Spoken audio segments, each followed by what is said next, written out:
¿Es posible manipular el futuro de una nación desde las sombras de un algoritmo electoral? Lo que está ocurriendo hoy en Colombia ha encendido las alarmas en todo el continente y representa una advertencia directa y urgente para los próximos procesos democráticos en México. La estabilidad de América Latina pende de un hilo tras una jornada electoral que ha dejado más preguntas que respuestas, sembrando una duda razonable sobre la transparencia en el conteo de los votos. El mapa político dio un giro radical cuando los resultados preliminares colocaron a la ultraderecha a la cabeza con más del 43% de los sufragios. La respuesta del gobierno actual fue inmediata y contundente al desconocer el conteo oficial, denunciando públicamente que el sistema informático contratado para las elecciones presenta fallas estructurales severas.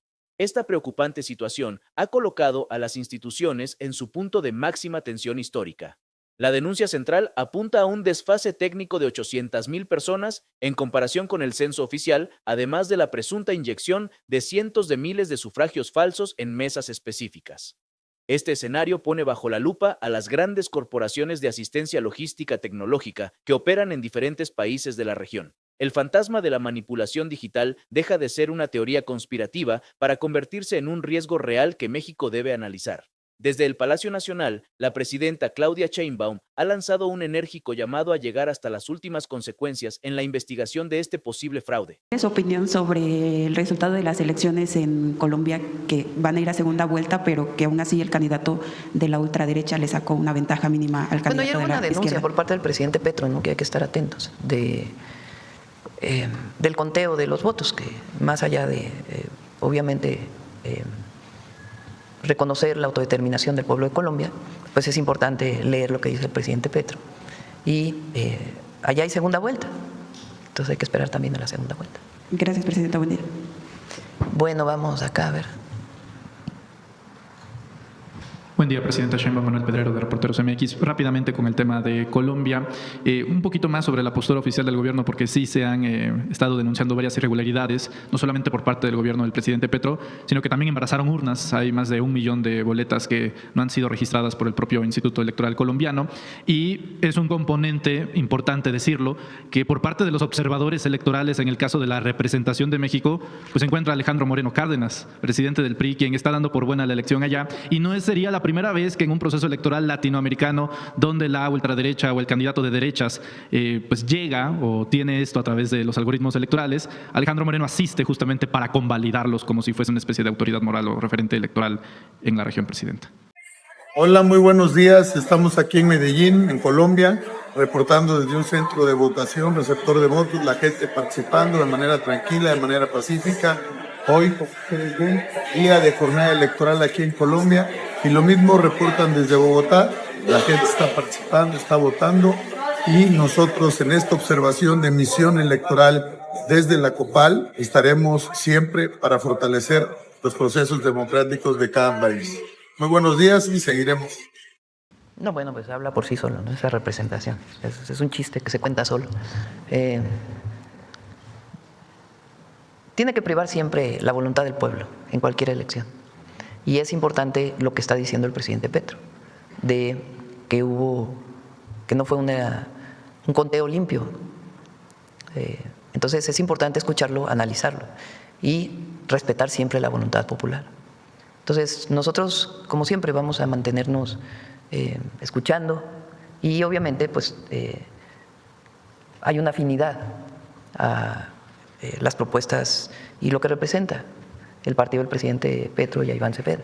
Hay que tener respeto por la decisión del pueblo colombiano, pero es importante que se llegue hasta lo último en esta denuncia que se está haciendo de un posible fraude. Ahora, presidenta, cierto es también que varios países de Latinoamérica, Colombia es un caso de ellos, previamente a la elección ha habido, pues lo que usted mencionaba referente a la inteligencia artificial, un bombardeo constante a través de la hiperinflación de redes sociales, de aparatos de bots, de las propias granjas y los medios de comunicación que viran ante la misma narrativa de los narcogobiernos. Ahora, esto pues también pone a México en un escenario interesante. Habrá que esperar el resultado, desde luego, pero el viraje no es solo a la derecha, es a la ultraderecha. El candidato uribista de derechas conservadoras promedio en realidad queda desplazado al tercer lugar. Y esto pues reconfigura el escenario de Latinoamérica para México, pues convirtiéndose básicamente en uno de los bastiones, uno de los últimos bastiones de la izquierda dentro del escenario latinoamericano, incluso mundial. ¿Cómo entiende usted, presidenta, pues el papel que estará incorporando México dentro de los próximos procesos electorales, no solamente domésticos, sino de la región? El movimiento que representamos es quizá uno de los movimientos más grandes de todo el mundo. Y digo movimiento no hablando de un asunto partidista, sino del proyecto de nación que tenemos para México, que por lo demás pues es contrario al neoliberalismo y contrario a las visiones de ultraderecha. Los programas de bienestar, 42 millones de personas beneficiadas de manera directa. Ya sabemos que la ultraderecha está en contra de eso. Esta visión de que el pobre es pobre porque no trabaja, cuando si alguien trabaja en México, son los pobres para poder salir adelante. O sea, es un sistema que no les permitió salir adelante, a pesar de trabajar de sol a sol. Y por primera vez desde el 2019 hay apoyos directos al pueblo. No aquellos que se daban cuando había elecciones, con la compra del voto, sino programas que crean derechos. Esto es muy importante. México es de los pocos países que cuando cumple 65 años hay una pensión que por lo menos te ayuda a tu alimentación, que garantiza una alimentación saludable para todos los adultos mayores. Eso no hay en muchos lugares del mundo. A las personas con discapacidad, el programa de becas, que garantiza que niñas y niños y jóvenes se queden en la escuela, que no se vayan por problemas económicos. En eso no está de acuerdo la derecha, la ultraderecha. ¿Por qué? Porque piensan que el dinero debe ser para los de arriba, no para los de abajo. Y esa es la visión que a través, sí, de campañas mediáticas y de vínculos de ultraderecha de Colombia, de Argentina, de España, de Estados Unidos y de otras partes del mundo, se articulan y tienen dinero para influir en las redes sociales. Y quienes poseen las redes sociales, quienes son los dueños de las redes sociales, son particulares, que son los más ricos de los ricos del mundo. Entonces, usan estas campañas para desprestigiar gobiernos.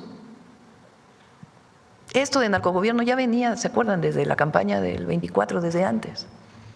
Ahora ustedes imagínense Calderón, que está totalmente demostrado que apoyó a un cártel de la droga, que su gobierno apoyó a un cártel de la droga en medio de un discurso de la guerra contra el narco. Está totalmente demostrado. Ahora haciendo discursos diciendo que él actuó bien y acusándonos de vínculos con el narcotráfico. Imagínense, cuando vamos a hacer una presentación de la cantidad de cabezas de los grupos delictivos que detuvo el presidente Andrés Manuel López Obrador en su sexenio. Porque parece que no hubo detenciones, que no hubo nada. Bueno, fue el presidente López Obrador o la Fiscalía General de la República, con apoyo de la defensa, quien detuvo a Ovidio y lo mandó a Estados Unidos. Digo, me refiero a este grupo delictivo porque es al que acusan, ¿no?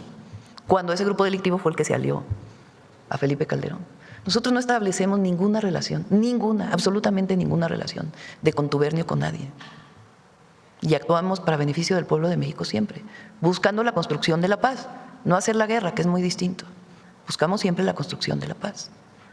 Entonces, todas estas campañas, porque son campañas, están articuladas, completamente articuladas. Por eso, a partir de este miércoles ya Luisa María empieza con la conferencia de derecho de réplica. Ahí ella va a estar presentando cómo se articulan estas redes sociales. ¿A qué hora será? En la tarde, va a ser en la tarde, miércoles en la tarde, ya todos los miércoles. Aquí va a ser. Se va a presentar cómo se articulan estas redes cada semana, qué campaña hicieron en la semana, cómo en medios de comunicación se dan noticias, la secretaría correspondiente las da el derecho de réplica diciendo que son falsas Y no se publican en el medio, a pesar de que constitucionalmente las deberían de publicar. Entonces, es una conferencia especial sobre derecho de réplica del gobierno, fíjense nada más. Nosotros que supuestamente censuramos todo, de acuerdo con algunos, somos los que estamos planteando, este es el derecho de réplica, porque es mentira lo que se dice en muchos medios. Entonces, sí, estas campañas buscan influir en las elecciones de otros países.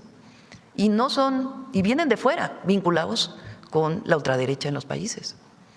Y los gobiernos de ultraderecha están contra el pueblo, así de sencillo. Entonces, por eso es muy importante la información, la comunicación, el debate. Y por eso es tan importante esta encíclica que publicó el Papa, porque habla de eso justamente.